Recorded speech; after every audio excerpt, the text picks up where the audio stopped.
আজ রান্না করব দারুণ স্বাদের চিংড়ি দিয়ে আলু করলার ঝোল। আমার মায়ের হাতের ভীষণ সুস্বাদু একটা রান্না চিংড়ি দিয়ে আলু করলার ঝোল। আমার জন্য এটা একটা অনুভূতি, আমার মায়ের মমতা এবং স্মৃতি জড়ানোর ভালোবাসা।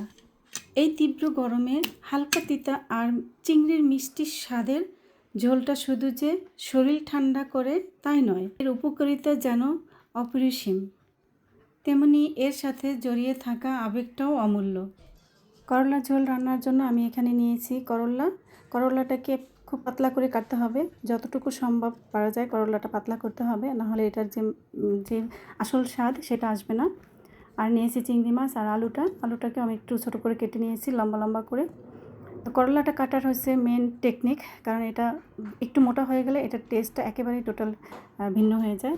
আর এখানে লাগবে পেঁয়াজ। প্রথমে আমি কড়াইটা বসিয়ে দিলাম চুলায়, দিয়ে দিলাম তেল আর দিয়ে দিলাম পেঁয়াজ। পেঁয়াজের পরিমাণটা বেশি কম দেওয়া যাবে, সেটা যার যার পছন্দ অনুযায়ী।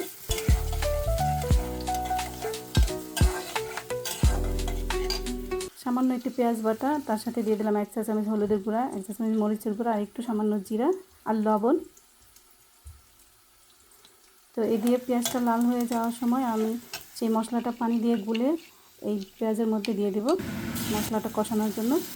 আর সাথে দিয়ে দিলাম 1 চা চামচ বাটা সরিষা। মশলাটাকে আমি ভালো করে কষিয়ে নেব।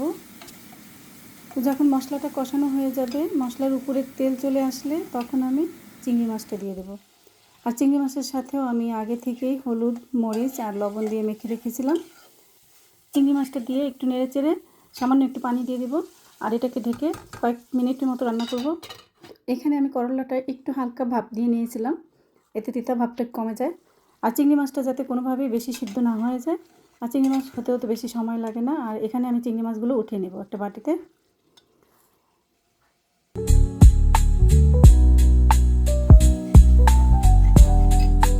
তো এর মধ্যে আমি করলাটা দিয়ে দিব।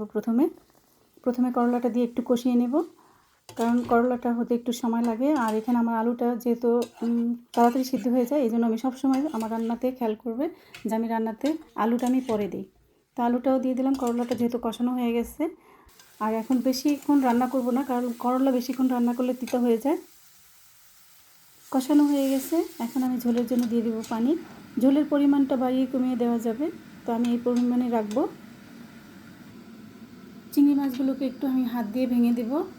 মা সবসময় বলতো, যখন চিংড়ি মাছ দিয়ে কোনো তরকারি রান্না করা হয় তখন মাছটাকে কষিয়ে উঠিয়ে একটু হাত দিয়ে ভেঙে দিলে সেই তরকারির স্বাদের গুণটা আরও বেড়ে যায়।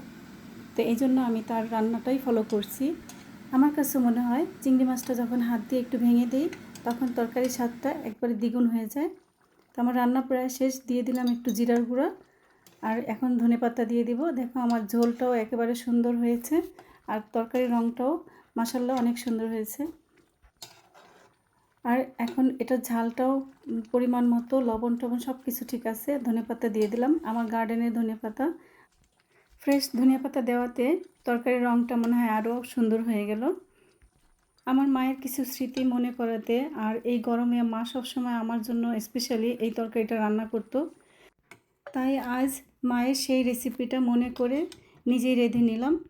হয়তো প্রথম চামচ ঝোলটা মুখে দিলেই মনে হবে মা ঠিক আমার পাশে দাঁড়িয়ে আছে আর আমার মাথায় হাত রেখে বলছে, কেমন হয়েছে রে।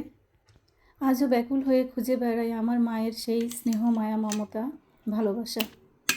আমার কিছু আবেগঘন স্মৃতিকথা আর সাথে এই রেসিপি। আশা করি সবার ভালো লাগবে। যদি ভালো লাগে অবশ্যই একটা লাইক, শেয়ার, কমেন্ট করবে। আর লাইক, শেয়ার, কমেন্ট করে লিপির ভবনকে সামনের দিকে এগিয়ে নিয়ে যাবে, লিপির ভবনের পাশে থাকবে। সবার জন্য আজকের মতো এখানে বিদায়। আল্লাহ হাফেজ।